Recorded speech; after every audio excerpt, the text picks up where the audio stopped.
ఇక్కడ పేతురు గారు వాక్యం ప్రకటించే సందర్భం అండి ఇది.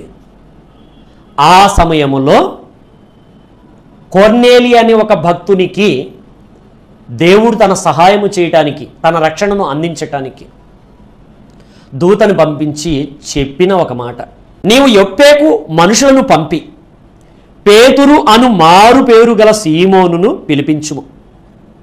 నీవును నీ ఇంటి వారు అందరూ ఏ మాటల వలన రక్షింపబడుదురో, రక్షణ పొందుదురో ఆ మాటలు అతడు నీతో చెప్పునని తన ఇంట నిలిచి తనతో చెప్పిన ఒక దేవదూతను చూచిన సంగతి మాకు తెలిపాను.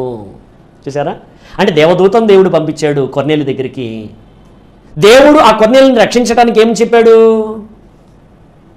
ఇదిగో నేను క్రీస్తుకి ఇచ్చాను బాధ్యత, రక్షణ బాధ్యత. క్రీస్తు ఇదిగో పేతురుకి ఇచ్చారు రక్షణ బాధ్యత. ఇదిగో పేతురు దగ్గర మాటలు ఉన్నాయి.